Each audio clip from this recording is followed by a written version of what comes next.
avidya karma bandhana.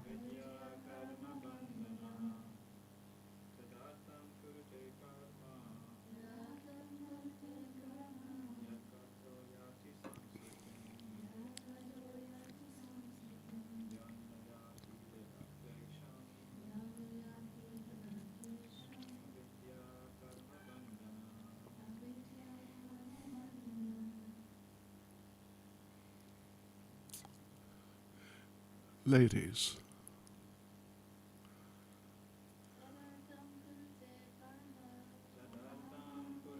karma.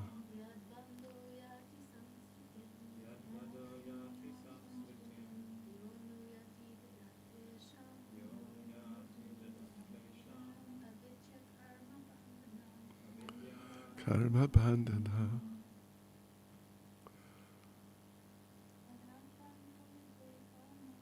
Tadartam kurute karma yadvado yati samsritim yonuyati tadatlesham avidya karma bandhana. Tat artam, for the sake of the body. Kurute, he performs. Karma, actions. Yatbada, bound by which. Yati, he goes. Samsritim, to repeated birth and death. Ya, which body? Anuyati, follows. Dadat, giving. Klesham, misery. Avidya, by ignorance. Karma, by fruit of activities. Bandhana, the cause of bondage. Translation: for the sake of the body, which is a source of constant trouble to him, and which follows him because he is bound by ties of ignorance and fruit of activities, he performs various actions which cause him to be subjected to repeated birth and death. Purport by Srila Prabhupada. In Bhagavad Gita it is said that one has to work to satisfy Yajna or Vishnu, for any work done without the purpose of satisfying the Supreme Personality of Godhead is a cause of bondage. In the conditioned state, a living entity, accepting his body as himself, forgets his eternal relationship with the Supreme Personality of Godhead and acts on the interest of his body. He takes the body as himself, his bodily expansions as his kinsmen, and the land from which his body is born as worshipable. In this way he performs all sorts of misconceived activities, which lead to his perpetual bondage in repetition of birth and death in various species. In modern civilization, the so-called social, national, and government leaders mislead people more and more under the bodily conception of life, with the result that all the leaders with their followers are gliding down to hellish conditions birth after birth. An example is given in Srimad Bhagavatam, Andayatandaya Upaniyamana, Srimad Bhagavatam 7.531. When a blind man leads several other blind men, the result is that all of them fall down in a ditch. This is actually happening. There are many leaders who lead the ignorant public, but because every one of them is bewildered by the bodily conception of life, there is no peace and prosperity in human society. So-called yogis who perform various bodily feats are also in the same category as such ignorant people, because the Hatha Yoga system is especially recommended for persons who are grossly implicated in the bodily conception.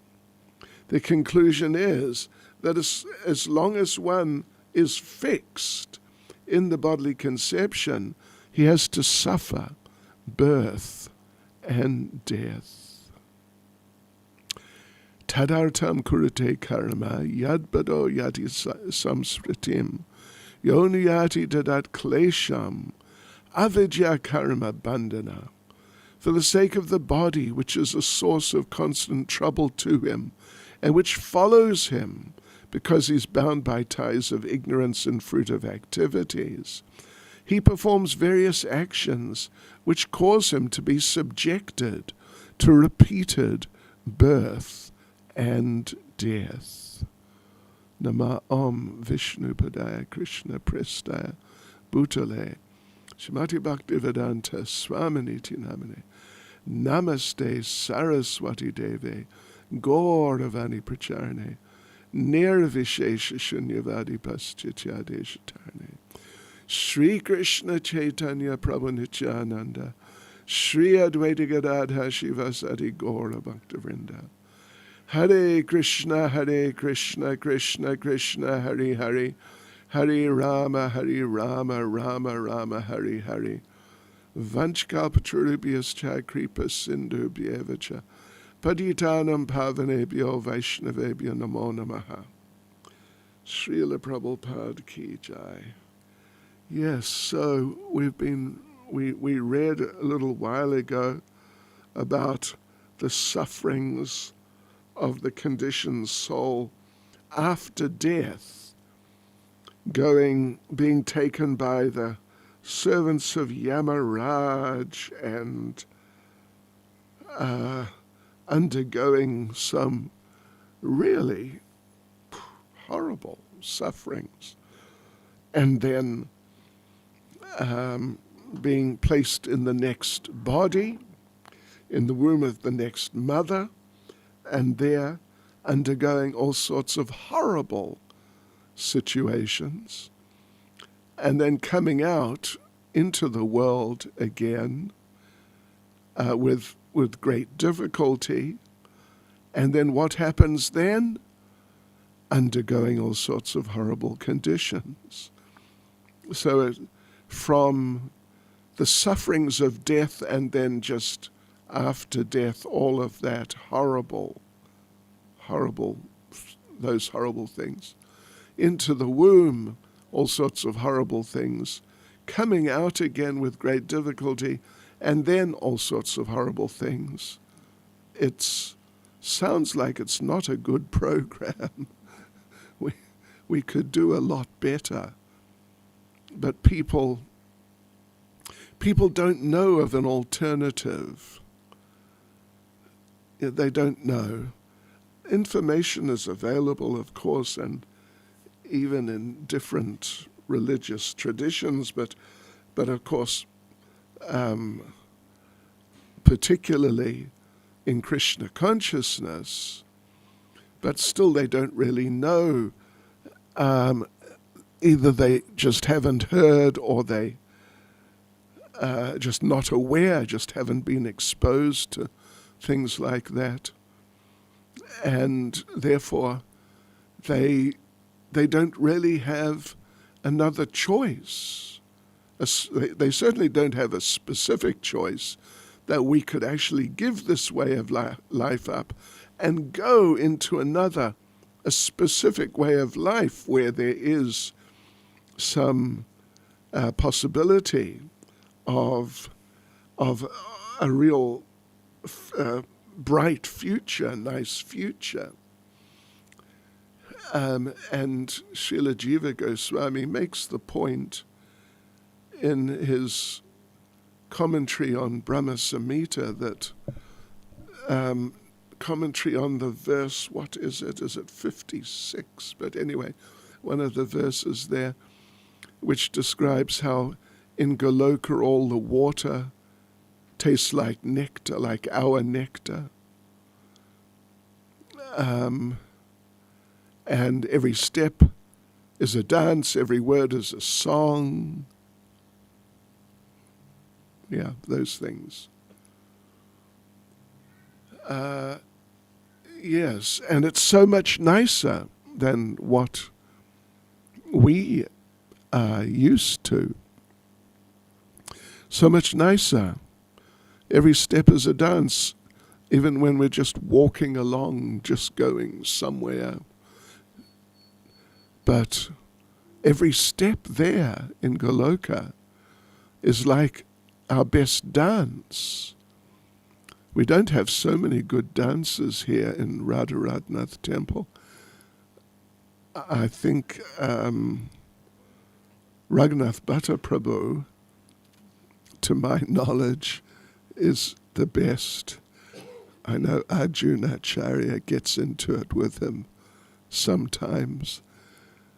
But as is said about that, if their ordinary walking is like our best dancing, then what is their dancing like? Because their ordinary walking is like our best dancing.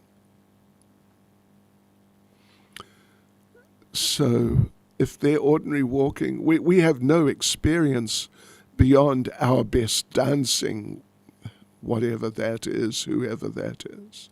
We just don't have experience of more than that. And that's like their ordinary walking. So their best dancing, their dancing, and what to speak of their best dancing, is just something we have no experience of. And similarly, with all their talking is like singing, our best singing. Our best singer, who's our best singer? I think it's Swarup Damodar Prabhu. Or, anyway. But their ordinary walking, just hello, how are you? That sort of just very, very simple talking is like our best singing. So what is it like when they sing? Particularly their best singing. It's just, we have no experience of such things. And their ordinary water is like our best nectar. And so what is their nectar like? We just don't have experience. And therefore the point is made that because we have no experience of these things, and we have no conceptions of what these things may be like, we only have the experiences of what we have here. Therefore, not many people want to go there, because it's like a blank. They draw a blank, the spiritual world. It does not compute. So therefore people don't want to go there. And because they just don't know. All they know about is the same old things in this material world. Just the same old problems and the same old attempts at solutions. That the one government fails, so we vote in the other people as the government. But the other people previously got voted out before, when we voted in this group, which just failed just now. So what do you expect? As our Sridhar Maharaj, Prabhupada's disciple, he said that Einstein said,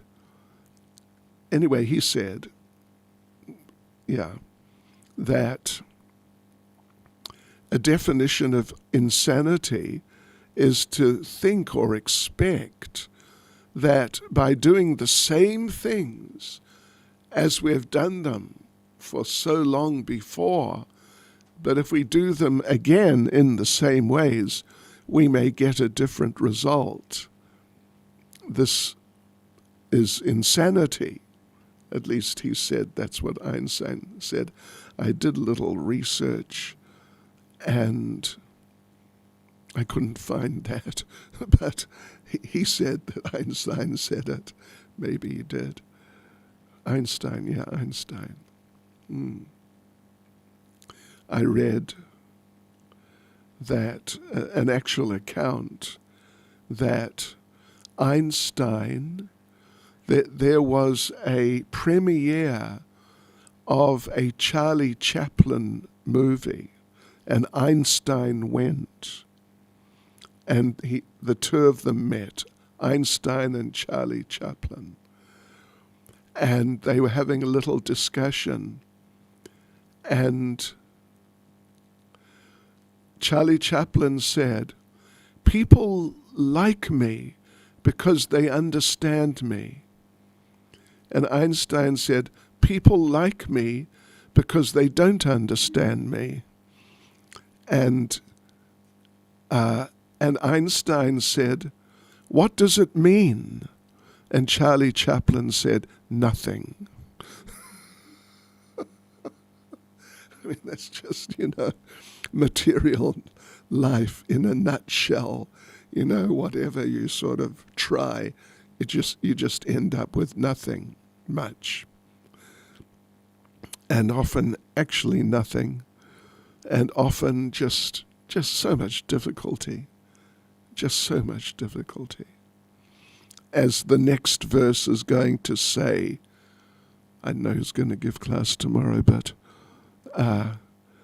after going through all of this and what's been described in the last few verses, being in the mother's womb and then coming out in the midst of just blood and pain, coming out and then just going through childhood and everything else. And then you become an adult. This is what's happening right now. You become an adult, and then you get caught up in ignorant, fruitive activities. And what happens? The next verse, this is a bit of a spoiler, don't mind, but it says, he again goes to hell as before. What can you say? That's all. That's all.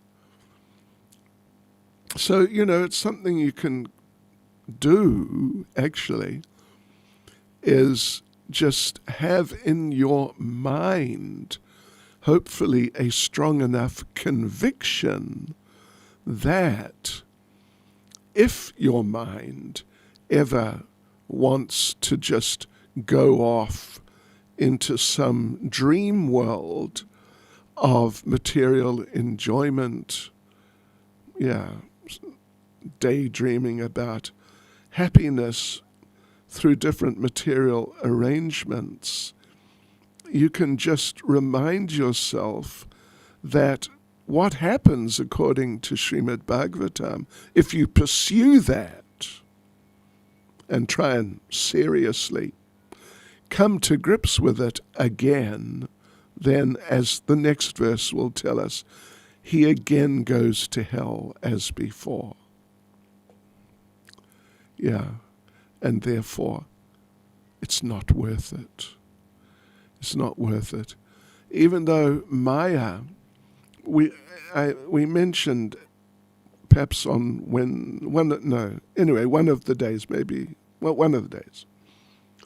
about how Maya has the covering potency and the throwing potency.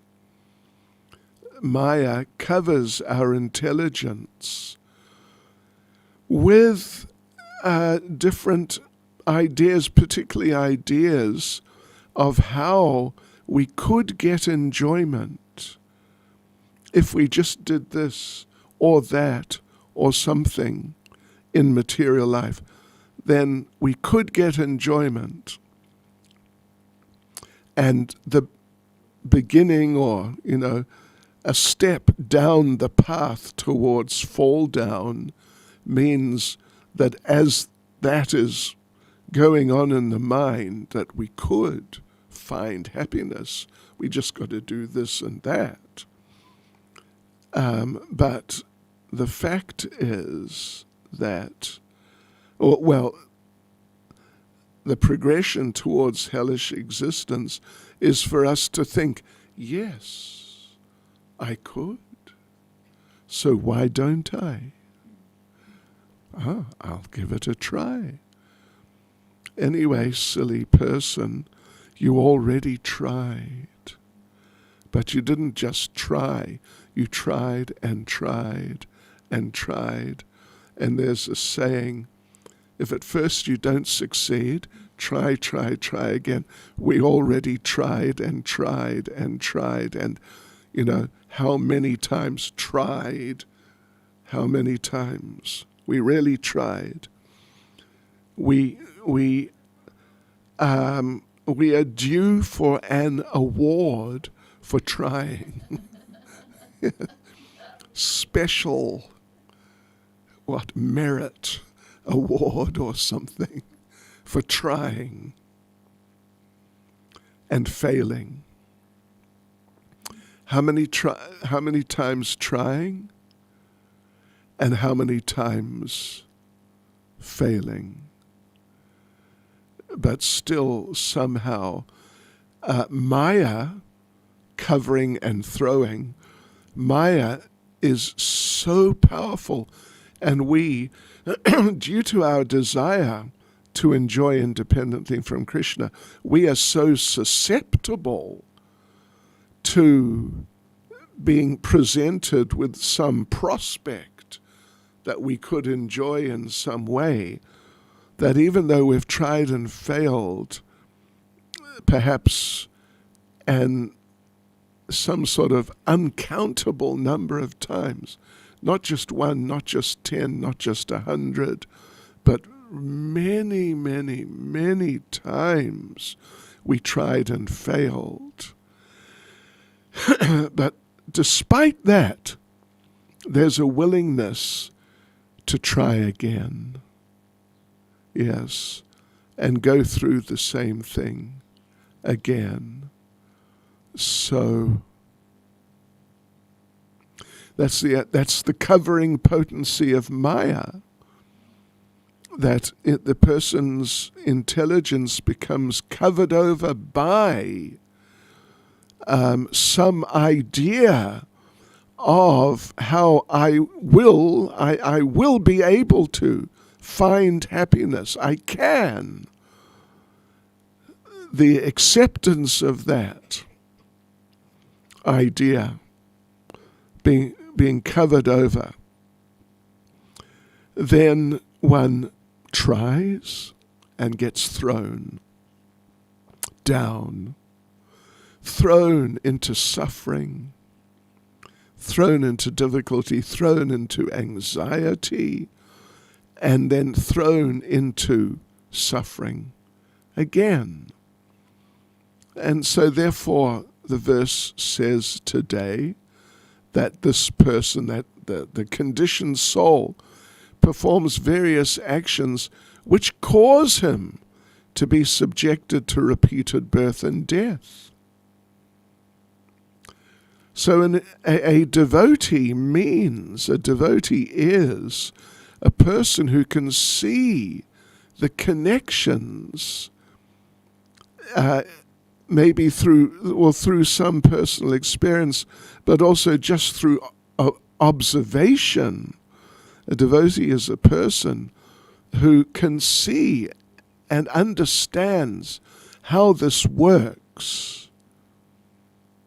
That if I pursue these sort of little dreams, apparent prospects for enjoyment, if I pursue them, then I am not going to achieve the happiness which I'm looking for and which apparently is being offered as I'm dreaming of whatever, doing something.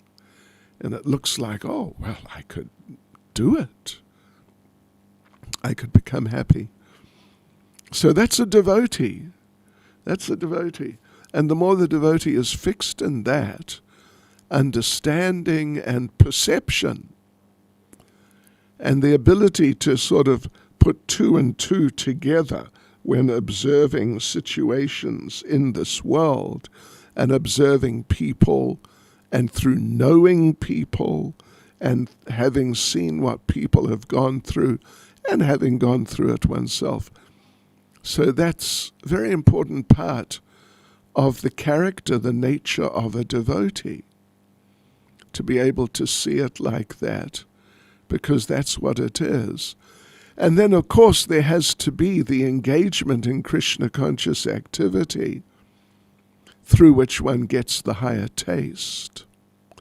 Otherwise, just to see the faults of material life without a real alternative, concrete alternative, that'll also be insufficient.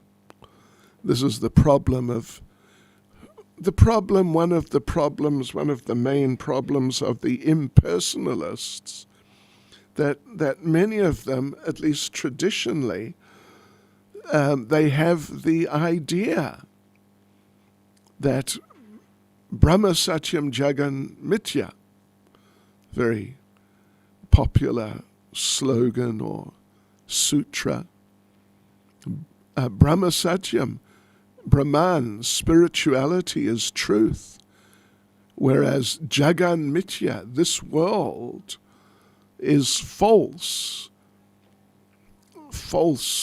in different ways false, misleading.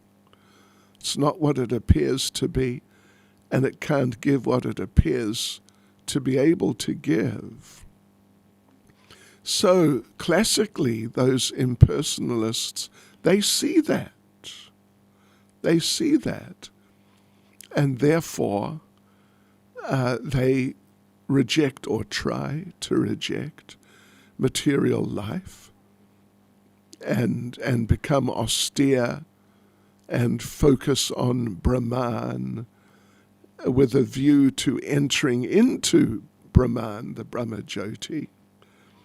But as is described in the 10th canto, chapter 2, verse 32, patantyada,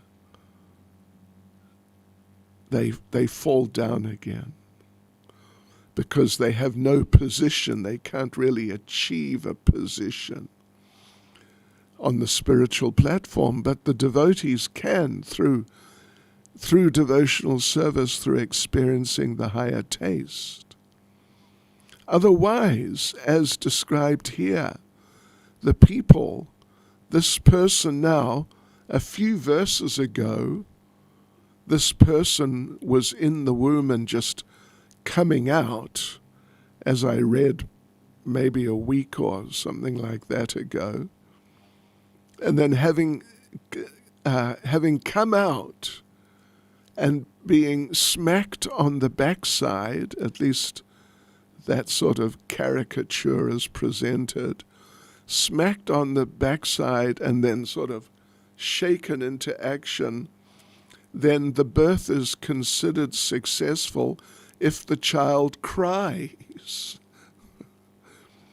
So normally if someone cries, it's, the only success is that someone successfully caused you pain. But it's not like, oh, good, you're crying, that's nice. We've achieved something nice.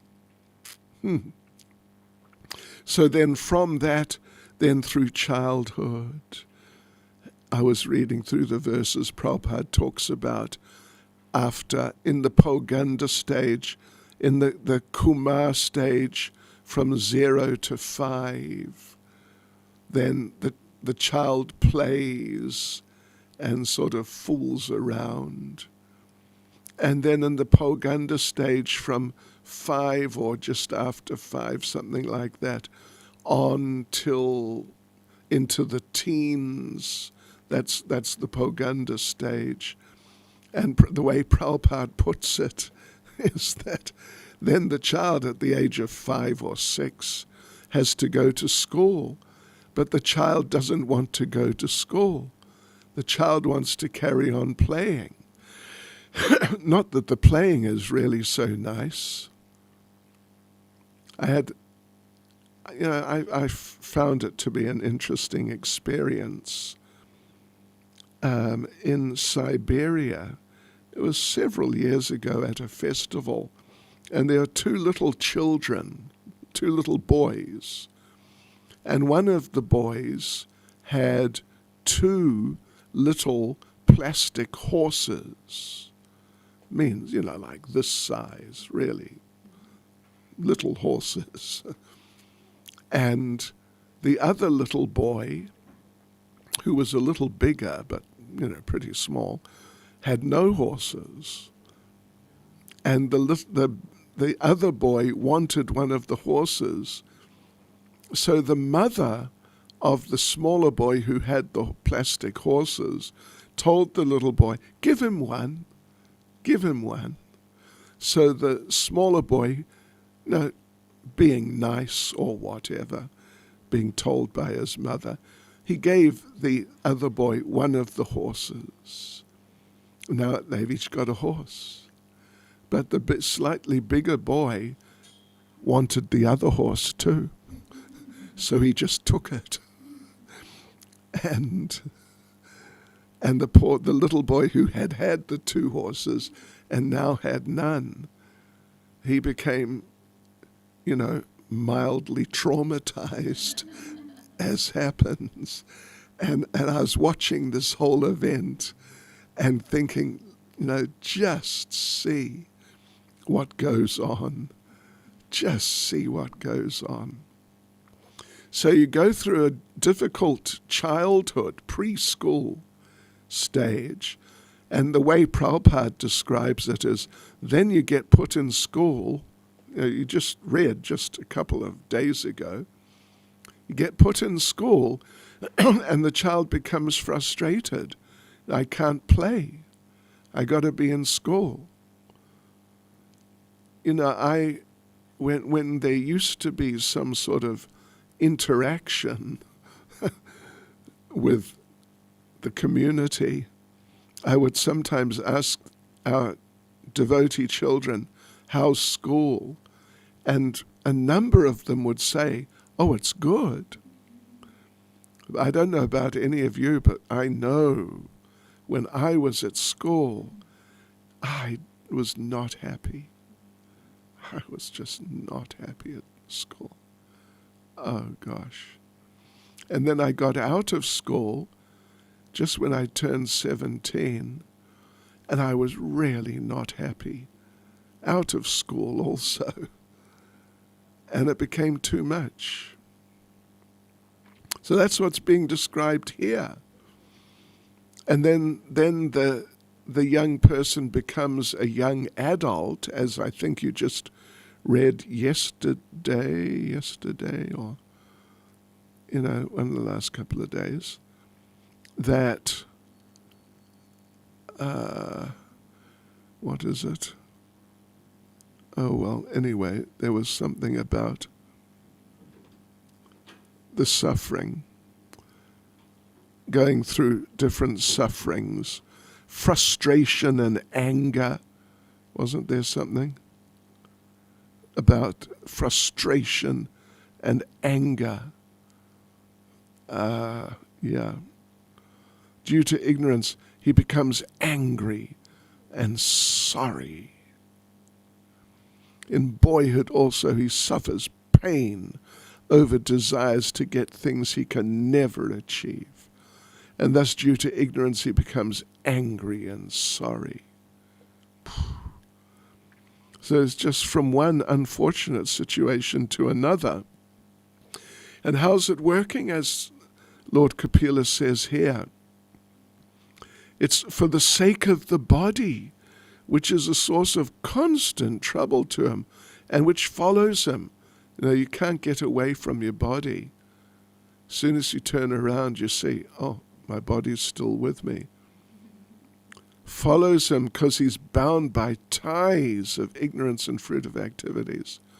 He performs various actions which cause him to be subjected to repeated birth and death.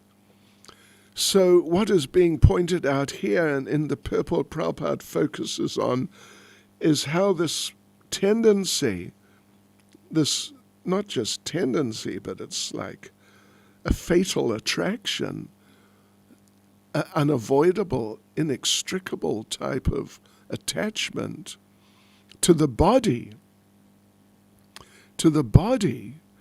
trying to enjoy independently by doing all sorts of independent activities, then the person is just put into one trouble after another trouble, bound by ignorance and fruitive activities, and then in the end, back into birth and death, hellish existence.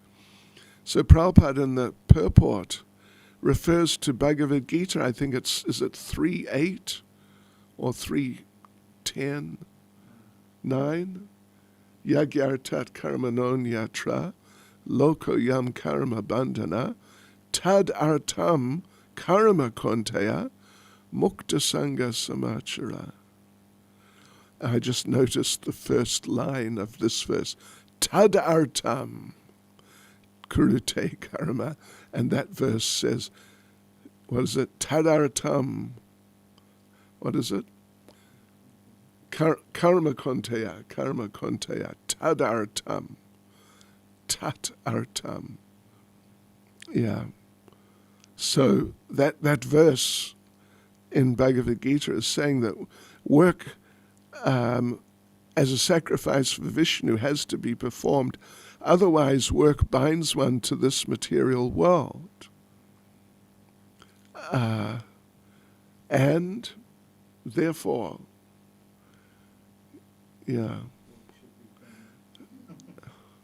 as a sacrifice for Vishnu, otherwise it binds one to this material for his satisfaction. Otherwise you just get bound up. So it's the same idea. Here Prabhupada is promoting that work has to be done as a sacrifice for Vishnu. Otherwise work binds one. Therefore you should perform your prescribed duties for his satisfaction. In this way you will be unattached, something like unattached and free from bondage. But in material life, there's this fundamental mistake. It's so fundamental and foundational. The mistake is on the level of who and what I am. If you get that wrong, then the possibility of having like a productive and constructive life, it can hardly exist. If you are really thinking that you are something you are actually not, and you're endeavoring for success and happiness in terms of what you are not, well, the likelihood of success and happiness for you as you are cannot be very great. Srila Prabhupada told a number of stories. The famous bird in the cage story Prabhupada told. Someone was walking past a pet shop and they saw this magnificent bird cage, very like gold-plated and equipped with air conditioning, swimming pool and marble, this and that. But there was also a bird in it, but he didn't notice the bird. He just noticed the cage, so he bought the cage and would invite people to come in and have darshan of the bird cage. And they would come and admire, oh, look at all the features and how nice it is. But there was a bird in there. Nobody saw the bird, and nobody was looking after the bird. So the bird died. And one person came, and again, being showed what a nice bird cage. And he said, yeah, it's a very nice bird cage, but there's one problem. There's a dead bird in the bottom of it. So like that, we're looking after the body and neglecting the needs of the soul means neglecting our actual needs and trying to fulfill and satisfy the needs and desires of what we are not. That's surely a recipe for failure and unhappiness. Prabhupada also gave the example of the person who put money, was banking money into the wrong bank account. And finally, at the time of retirement, having worked hard for whatever, some 40 or 50 years, and just depositing every week, but into the wrong bank account, the person then came to withdraw and gave them the number of the bank account he had been depositing into for so many years. And the teller said, oh, no, sorry, that's not your bank account. You've been putting your money in the wrong bank account. And I've noticed now that, well, fortunately I've never done it, and I hope never to, but they give you warnings. Make sure when you're depositing money on the internet or, something, doing some sort of transfer, make sure you use the right account number, because we cannot or may not be able to, take the money back if you put it into the wrong bank account. Did you read about? I bet you didn't. I stumbled on it somehow. One student it was just a few weeks ago, a student, I think in Westville, was being given a student, like a bursary or something, but you saw that, they made a mistake, and they transferred 14 million rands into this young lady's account, and only realized a few weeks later, but she had spent most of it. One day she spent 850,000 rands, and it was gone. And what can they do? Yeah, that's what happens. Stuff happens sometimes. It's like some incredibly good karma, but very temporarily, because they caught up with her but they only caught up after a month or something. Yeah, so yes, the material world, it looks good because people don't really have the vision to see through it and see what's really there behind the scenes, how it's really working. They just see the surface. It looks good. Like the reflected tree in 15th chapter of Bhagavad Gita. It looks like the real tree. Looks exactly like the real tree. All the different parts and pieces are there. But it's just a reflection, so it cannot deliver.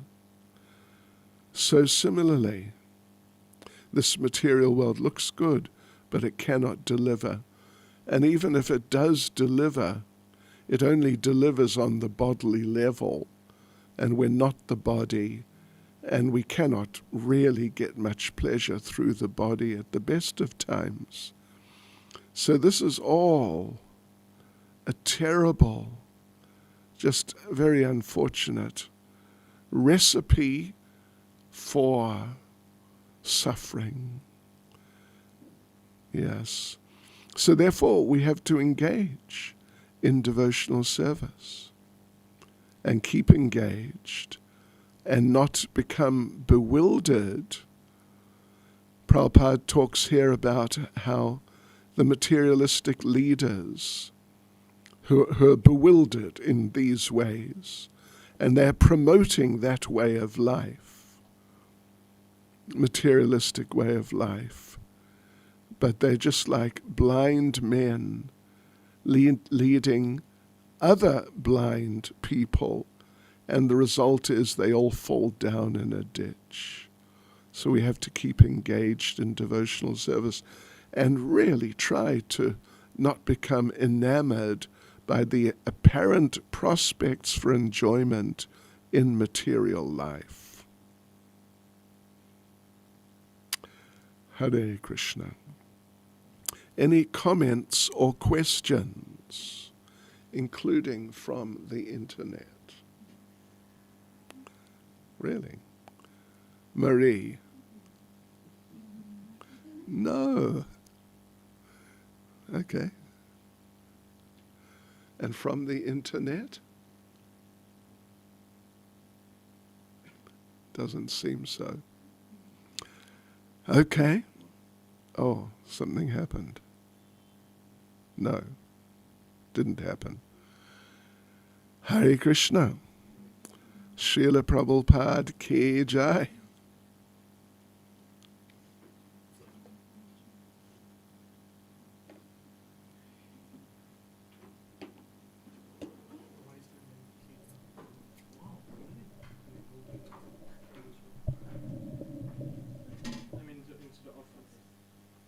What happened? No, we're cleaning our rooms. He's taking on a management role. Okay. So much of what? Vice President. Not as a president of vice.